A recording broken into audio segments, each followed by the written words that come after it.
Live. All right, we are live, everyone. Welcome to the ARCA Racing Podcast. I'm your host, Colby Evans, aka Starting Parker here, and we are reviewing this past weekend's East Series, the final, actually, East Series standalone at Flat Rock, and previewing the main series. The main series is finally back after a couple-week break at Charlotte. A huge entry list, lots of storylines, some penalties coming out of Flat Rock, a lot of news and stuff to discuss today. So, again, welcome you all to the show. We're going to let a few more people file in here as I go through my little intro. I go through the beginning of every podcast, and we will jump right into Flat Rock. Smallest track on the ARCA circuit, man. I would love to drive it one day. But you guys know the drill. Follow me on social media, Starting Parker on Twitter for all ARCA tweets, NASCAR tweets, and the occasional dumb crap that for some reason, I guess, you guys seem to love. Like and subscribe to the channel. Turn on the bell for notifications. You guys never miss a podcast when I go live. And yeah, speaking of that, it's good to be back here on a Tuesday. It's good to be back here on a Tuesday. Normally we have the show on normally we have the show on Tuesdays, but I've been having it on Thursdays due to entry lists coming out late. But it's good to be back on a Tuesday.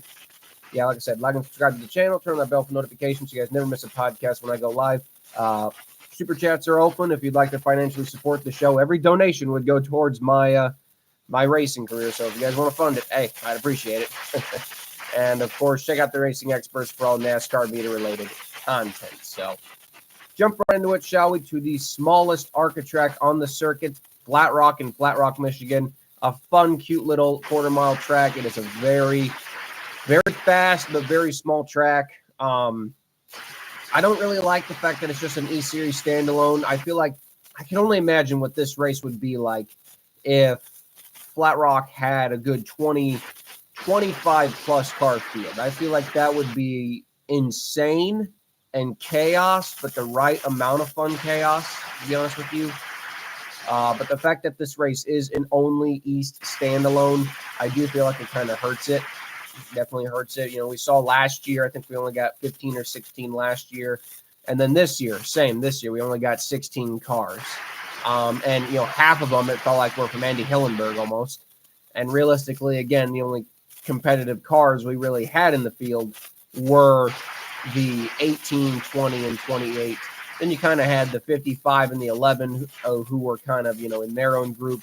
Then you had like the 39, 93, 10, 11, or 10 and 12, I mean, who were kind of in their own group. And then you kind of had the regular stragglers. All the usual stuff you kind of get with the East Series. You know, I mean, longtime listeners of the show have, you know, seen with myself, I'm not the highest on the East Series personally. And, you know, like I said, the 3 standalone races really show it. You know, you look at Pensacola, you look at Nashville, and then you look at this past weekend in Flat Rock. There's just not a whole lot to it. There really isn't. There really isn't to a lot of these standalone races. The car counts are better. I mean, that's one thing we can at least agree on. The car counts have been a little bit better for the East Series. But yes, it's good having more bodies out there, but when the quality of the field just isn't there, unfortunately, it's hard. Which is weird because it's not like the battles for the lead have not been fun. You know, between the 20 and the 18 and the 28. It's entertaining, for sure. But this weekend's race at Flat Rock was no different. We had 16 cars, pretty much kind of the same field, similar to what we had at Nashville the previous week. Some of the only differences was the 55 was driven by Tony Breidinger this week and not Isabella Robusto. Matt Kemp returned for the 12 for the first time since I believe first race in Kansas last year. Cody Dennison back in the 06 again. Jason Alexander returned for the second week in a row. Blaine Donahue, the 01, was brought back out from Hillenburg for Blaine Donahue. Jeffrey McZink, Michigan native, he was back for this race. And I believe that was kind of it. Other than that, it was pretty much the exact same list from Nashville.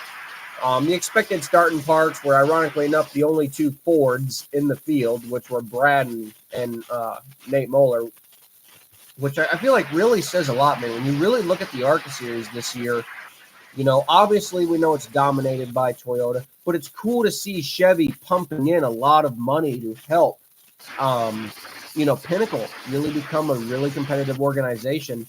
But, man, I don't know where Ford is in the ARCA series. There's really nothing there. The 30 team, which is really kind of the biggest Ford team you could really say outside of the 32, Really, it's just the 32 car in terms of major Ford support in the ARCA series, and I'm not even sure how much they're getting.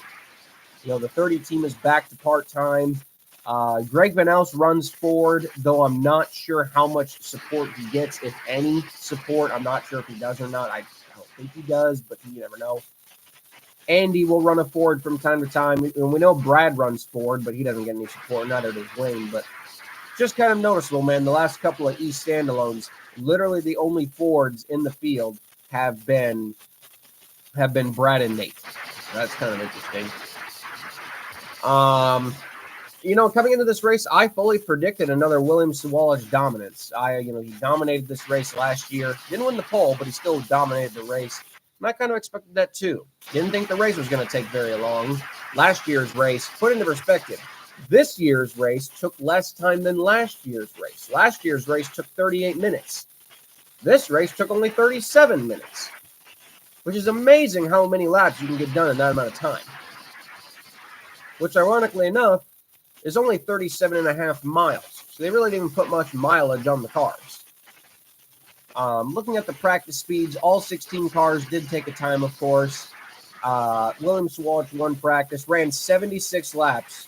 Who ran the most laps in practice was actually Tony Briding. She ran over half the race just in practice laps, 87 laps. Blaine Donahue, he ran 82 laps. Even Brad Smith, he was out there for 24 laps. Usually he would run more practice laps in the race than the race itself just to get some more track time. But yeah, it's kind of funny with these short track races how a lot of teams and drivers in the field will literally go out there and make just a ridiculous amount of laps in practice compared to the actual race. There were a lot of people here who had never seen Flat Rock. People like Connor Zilisch. I'm not sure if Gio had been to Flat Rock. I don't think Tony had been to Flat Rock. Alexander, Maples, Collins, Donahue, Kemp, Dennison. I believe none of them had been to Flat Rock. So obviously, track time is a must. So we got into qualifying. I honestly just thought it was going to be William on the pole, but hey, pleasant shock when I saw that Connor had actually won the pole. Not by much, 4/100ths of a second, but nonetheless, he had won the pole and did set a new ARCA track record, I believe. I believe that was faster than last year's pole speed. 12.7 seconds. That is how fast they were clicking off the laps. 12.7 seconds per lap. And it's just interesting. At a track this small, even the back markers are still kicking it around this track. Last place in qualifying, which was Brad, the zero opted to not take a time. Brad ran a 14:41. That's still man, think about that. And he's not even trying with his qualifying run. He never does. But it's 14-second lap even for Brad. So that's how close the field is for this race, man. So the race got going. Like I said, it was a blink and you miss it race because it's only going to last about 40 minutes pending a crap load of cautions. So the race started. Connor got a great jump on William. Not 2 laps in, though. We already had our first incident, which was the 10 of Jason Alexander and the 93 of Colton Collins getting together in turn 3. It was just kind of your classic rookie mistake, in my opinion. I don't think Jason didn't mean to do anything wrong. He wanted to get by the 93, and sometimes you just dive it in there. And unfortunately, the 93 either didn't see it coming in time or just came down anyway. It wasn't, any wrongdoing, I'd say, on either side. It was just what you call a racing deal. But nonetheless, the 93 got turned. And unfortunately for Colton, it kind of ruined his race. He had trouble getting over. He had trouble getting over, getting the car, I guess, to turn over. He couldn't get it fired. And he actually lost 2, 3, maybe even 4 laps. Because he just couldn't get the car fired. And unfortunately, like I said, that kind of ruined his race because by the time he had gotten back green, the race had gotten green again, he was already 3, 4 laps down maybe. I'm not sure exactly how many it was. But I felt bad for him because, man, your race is literally ruined on lap 2. Now you just kind of got to play catch up and hopefully get back up there. Quickly and surely, the 2 starting parks of the race, like we had predicted, the 48 and the 0 pulled off. Nate ran 9 laps. Brad ran 16 laps. Again, I just find that kind of funny that the only 2 Fords in the field were starting parks. I find that kind of funny. So, of course, the final 14, like we had predicted, were going to be the full race cars. We get back going green again, and to my honest shock, I did not think Connor Zilisch was going to pull away the way he did. Now, it's not like he pulled away to a huge lead. It's kind of hard to pull away to a huge lead at a track like this. But he had no challenge. I mean, even Zilisch, man. Zilisch, he could run the same lap times, but he could not get to him. And I was pleasantly shocked. Gio, he ripped the left front nose off of his car. And I know aero is not exactly the most important thing at a short track like this, but it can affect the way the car drives and goes through the corner. I got to believe heavy left front damage on the 20. And I got to believe that affected the car because Gio was pretty much a non-factor for honestly the entire race. There were a couple of moments where it looked like he could get up to William. But realistically, he was just kind of there in his own in third. And then, like I said, you kind of had Tony Breidinger and Zachary Tinkle. Again, another great run for Zachary, man. 4th place starting position, despite the 100 horsepower penalty.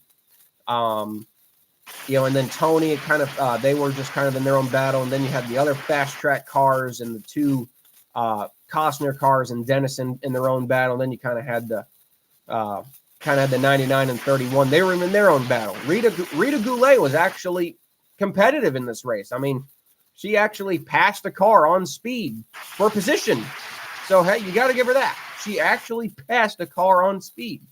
She went past Michael Maples, and I believe at one point was ahead of 2 cars. So, give it to Rita. This is probably the most competitive race she had ever ran. So, that's good. Hey, that's always a positive. Yeah, Connor was picking him up and laying him down. And then we had one of the big moments of the race, similar to what happened in Dover, lap traffic.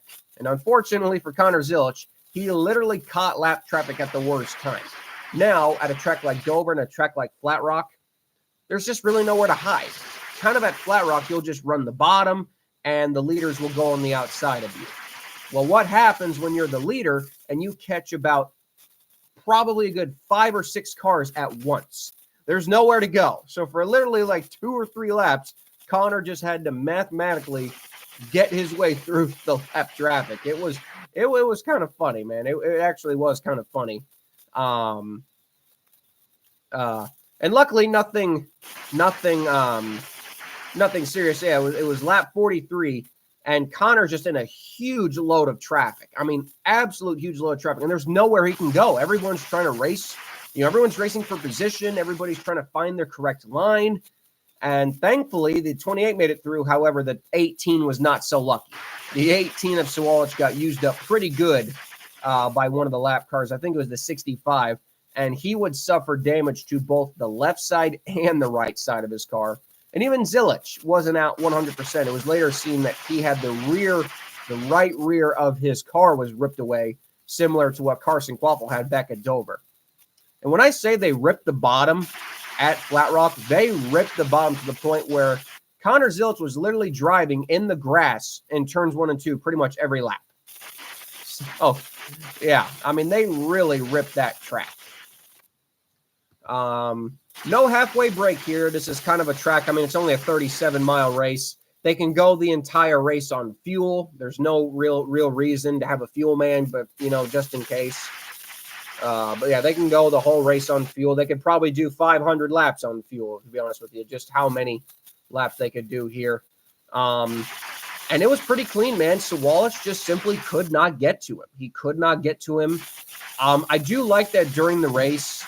And I hope they do this more often, but shout out to Charlie Craw. I'm not sure whose call this was, but they literally did what NASCAR used to do. It's called Through the Field for the people who remember that segment. And they literally would go through every single car in the field from the leaders to the back markers. And I really appreciated that. Every single car in the field got some TV time. They got their sponsor on TV. It might not have been on a national TV, it was Flow Racing, but still, every car being shown on TV, getting that sponsor out there, letting people know who the driver is, because obviously in the ARCA East Series, not many people are going to know who these drivers are. I like that. It's those little things right there that can really help a broadcast and really help a young driver, get themselves out there and get their sponsor out there. So I really hope that continues for West Series broadcasts going forward and main series broadcasts. Because, we get it. We know what William Sawalich's car is. It's the Starkey Sound Gear Toyota. We know what Cody Dennison's car is. It's the Timcast car. But, for these random Hillenberg drivers, what are their sponsors? What's their story? I like it when, Charlie Crow explained who Blaine Donahue was. He explained who Matt Kemp was. To the fans who might not know, it's those little details that I can really appreciate in a broadcast. And like I said, I hope it's something that we continue to see going forward. It just, it's better for the series. It's better for all the drivers in the field, because if nobody knows who a Matt Kemp or a Blaine Donahue is, they're not going to care, whereas, showing them on track every week and, pumping them up. Like, it's not like Charlie Crawl's just saying nothing. He's pumping these guys up, and it's fun. It makes the race more fun. And we got Cody Dennison in the chat, man. Good to see you. And I hate that you got wrecked by the 20. I'm not really sure what happened on your end. Cody, if you're watching on your end, what happened from the 20? Because we're literally about to get to that any second, so perfect timing. But yeah, I thought I would shout that out. Good call by Charlie Crawl. Good call by Flow Racing to really give every car that was still running some spotlight. And like I said, after that, the race just kind of stabilized. William Sawalich, like I said, not having another set of tires to put on. They were, on the set that they were on. William, he couldn't catch him. He could get to about half a second, but he just couldn't catch him. Gio was kind of stuck in third. Tony was kind of running her own race in fourth, and same with Zachary in fifth. Kind of like the top five were running their own race. No, they weren't really close to each other. Kind of sixth place through, you could say maybe 11th was kind of where the real racing action was, because those guys were all around each other. But yeah, and then I'm like, man, laps are clicking away. We get down to 10 to go, and then all of a sudden we have a yellow, and they pan around. He was about to be lapped. Yeah, I mean, I figured the 20 needed a yellow. I mean, I figured that. I think anyone with a functioning brain probably could have figured that out. Yeah. Okay, so he was about to be lapped. Yeah, because they didn't have the cameras. They didn't have the cameras on the 20, so I didn't know he was about to be lapped. Just thankful that 06 didn't get any damage, because that is the car that they are using going forward. Obviously, they don't want to change cars, so that was nice. I hate, though, that it did cost Cody some time.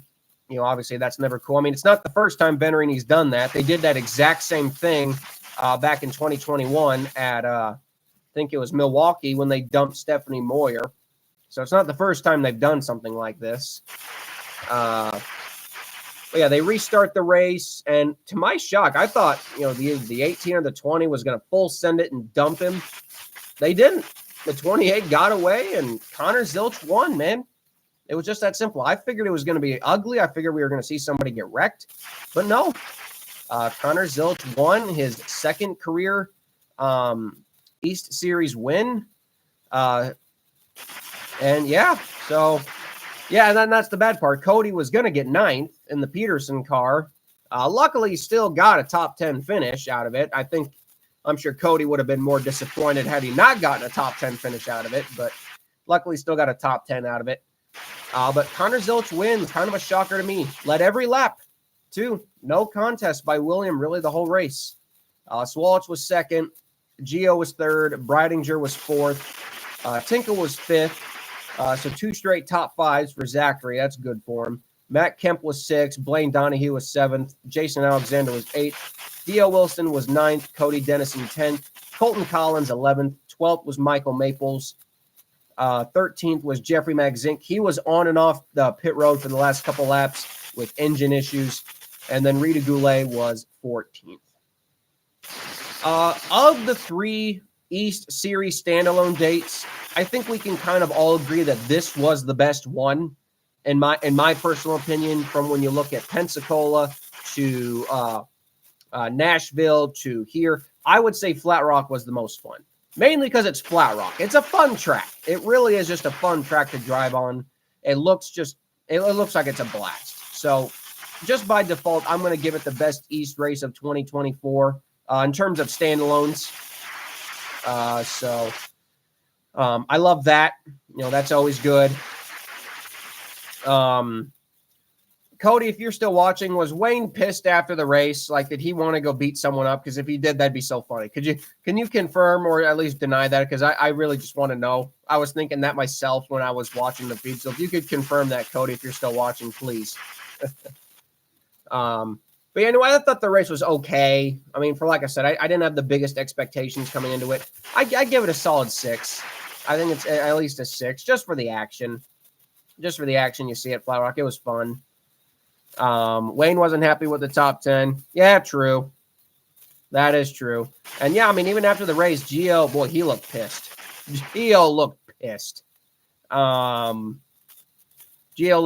Williams Walsh, he didn't look very happy. It was a weird race.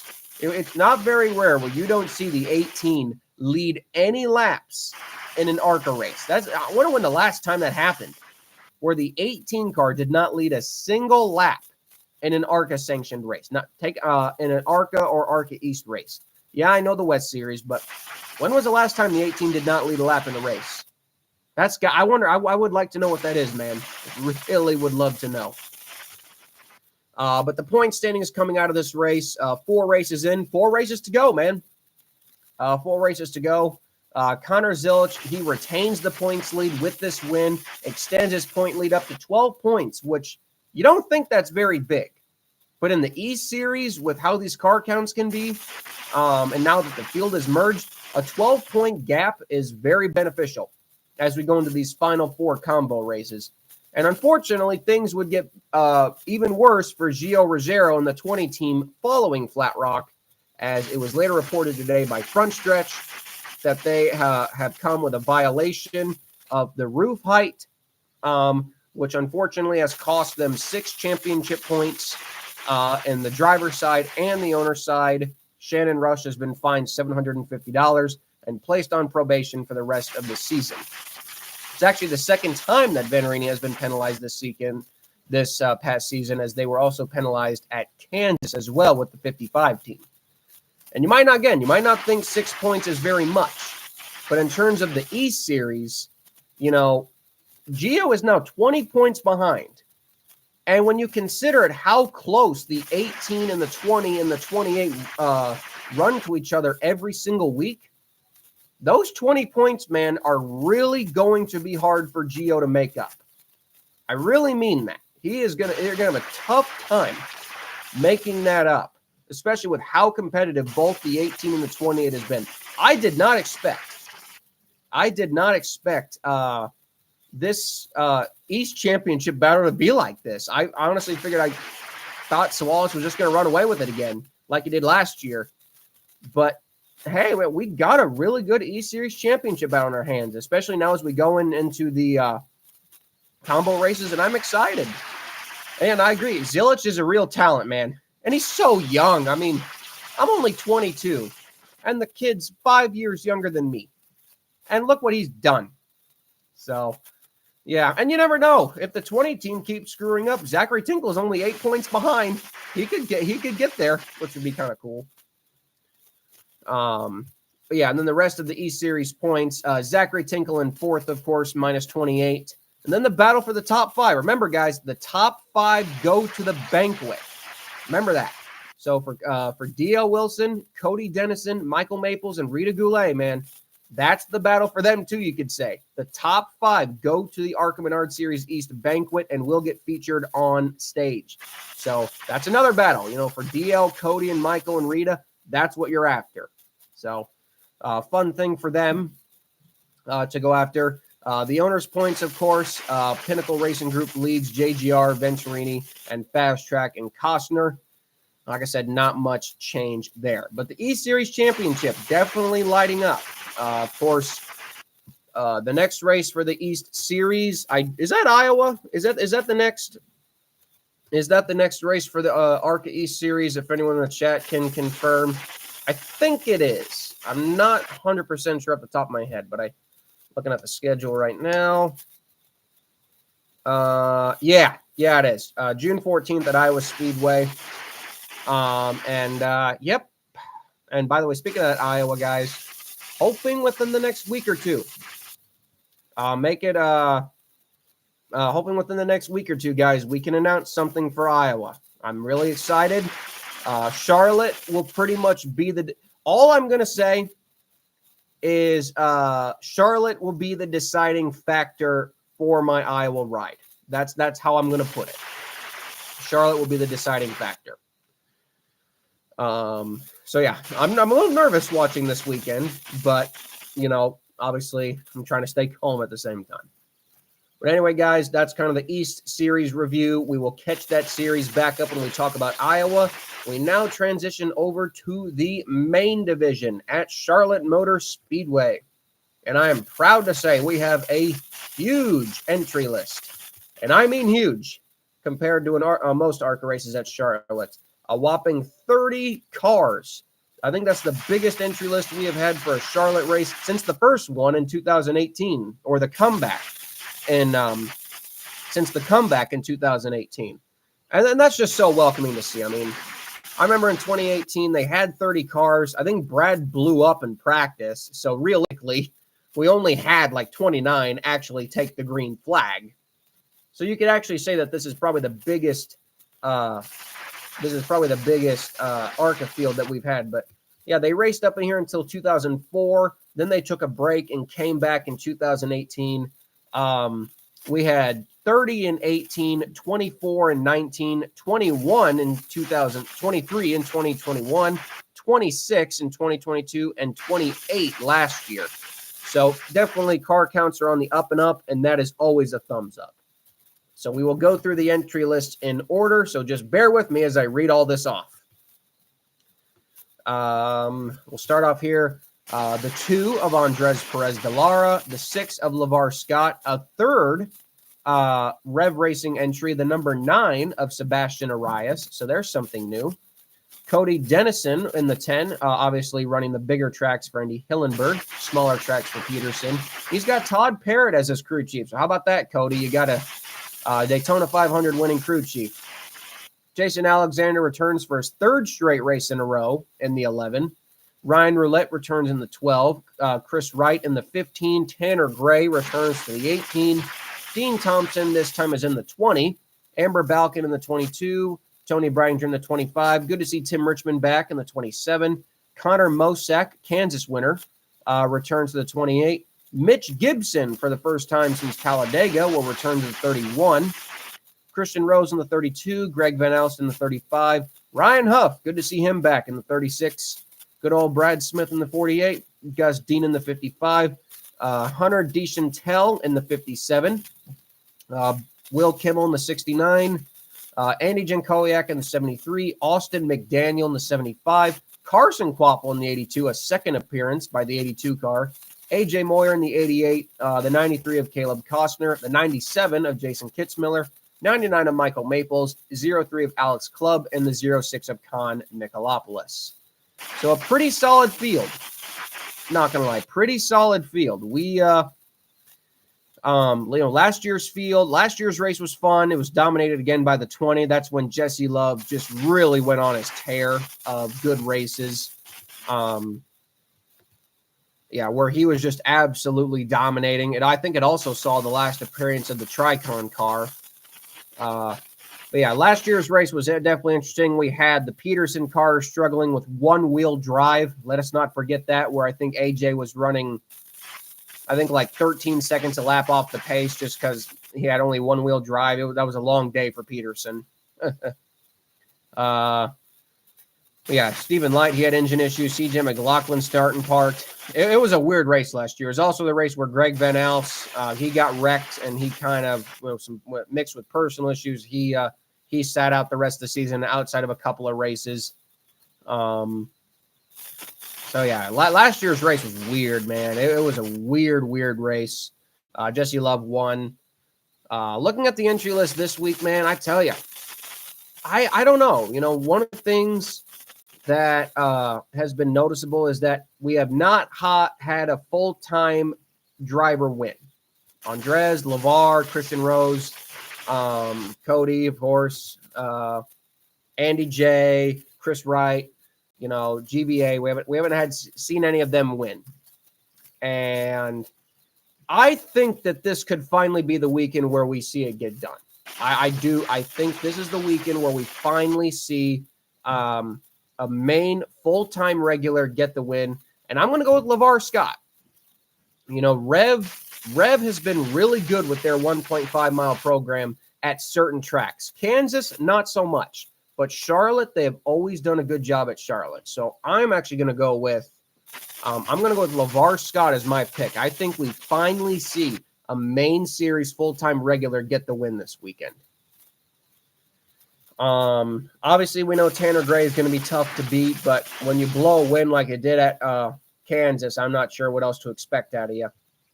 In terms of starting parks, all of the Hillenberg cars are clearly full race. Brad will probably run the whole race because he's trying to get his laps built up for the year and trying to climb up in the points as well. The 06 will be full race.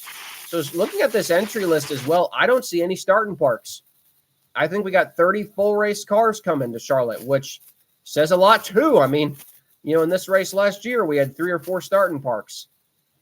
So to have 30 full race cars for an ARCA race, that's pretty remarkable, man. And with how tough Charlotte is, I do expect some chaos. I'm not going to lie. I do expect some chaos at this weekend's race in Charlotte just because of how hard the track is. It's a very fast track, pun intended. Very fast track. But yeah, I'm going with LeVar. I don't know. I see the Rev cars. We know how good the Rev cars have been around Charlotte. I think LeVar Scott gets the win. My underdog pick, I'm going to go with Carson Klopfel as my underdog pick. So I'm going with both Chevy drivers this weekend for my 2 picks. The open list, the entry blank. First place, of course, $10,000 with all prize money contingencies. It's $14,600 for first. $9,075 for second, $5,850 for third. Last place, 30 cars, $1,400. No flow racing bonus as this race is telecasted live on FS1 Friday at 6 p.m. Eastern, 5 p.m. My time. Let's see here.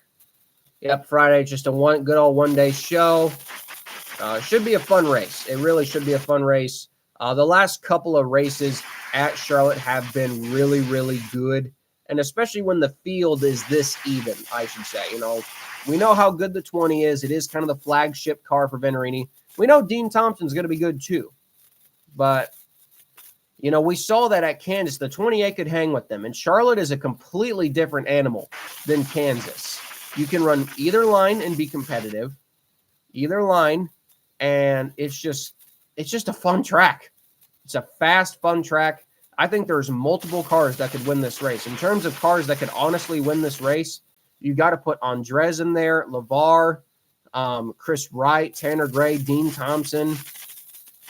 You got to throw in Christian Rose, throw in Gus, any of the Venturini cars, of course. You could say Will Kimmel. He's an ultimate underdog. You never count him out. Carson Klopfel. Even don't count out guys like, Jason Kitzmiller. You just don't count them out because you never know what can happen in these races, especially with 30 cars in the field. So, yeah, like I said, man, it's going to be fun. It's going to be a fun race. I'm looking forward to it. Obviously Charlotte is the track where unfortunately we lost Eric Martin. Hard to believe, man. It's been 22 years since we lost Eric Martin, but we got to continue on, and his spirit will live in. I mean, hell, I'll say this: if Andres Perez de Lara can win, that would be pretty cool in itself. That'd be to see the 2-car go to victory lane at Charlotte in the ARCA series, knowing that was Eric's number, man. That would kind of be sentimental too. So, You could also say that you're kind of pulling for Andres too, to get the 2 car back in victory lane as a nice tribute to Eric Martin.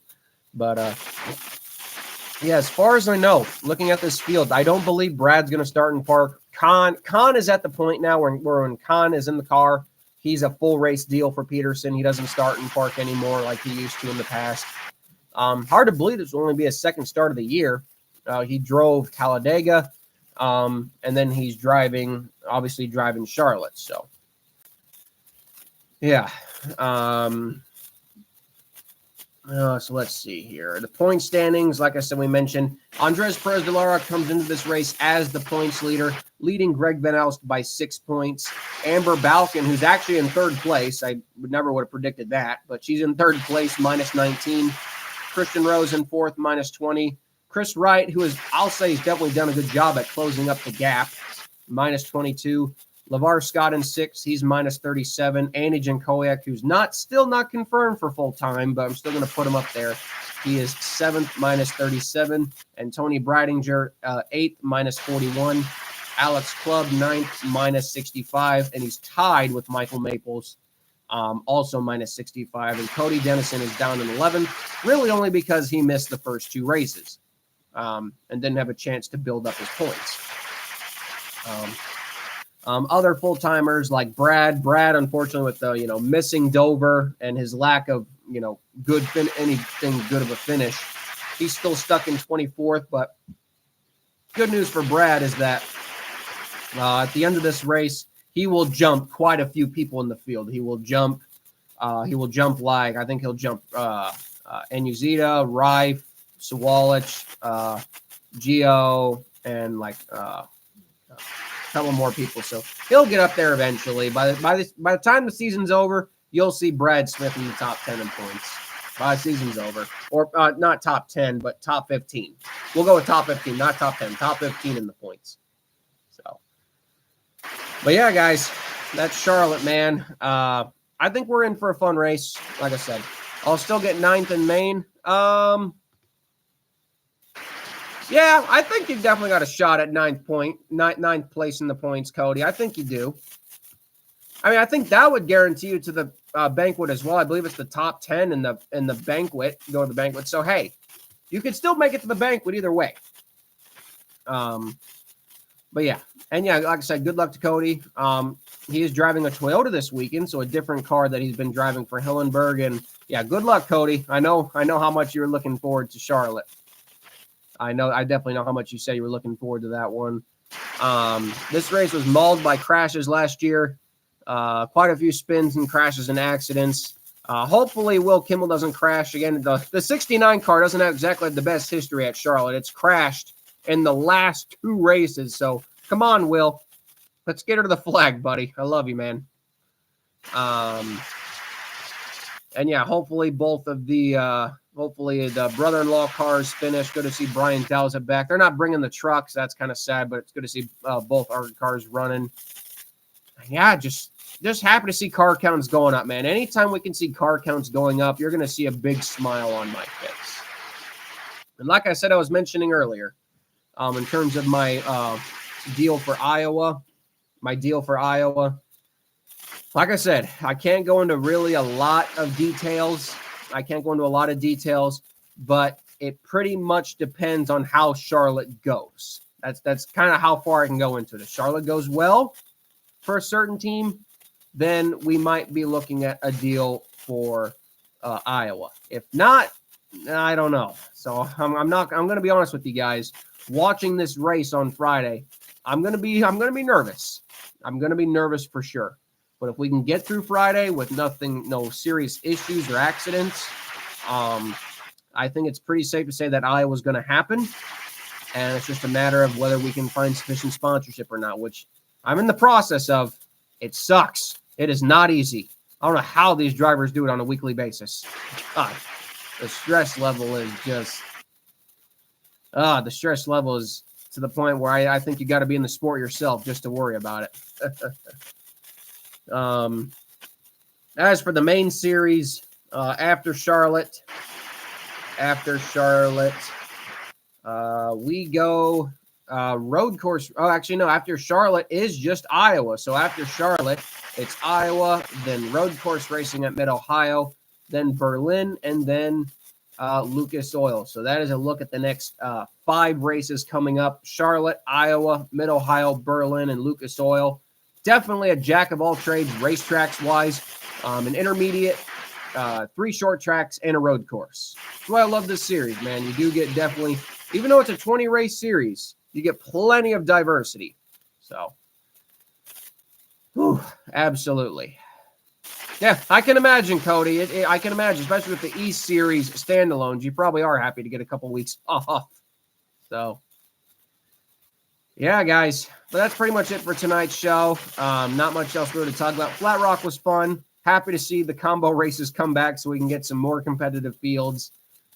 Keep your fingers crossed that Charlotte goes well, because that'll pretty much guarantee my ride for Iowa. Can't tell you what it is yet, obviously, because that's still in the planning phase, but just a lot of good things coming up ahead, guys, and I'm just excited to share it all with you.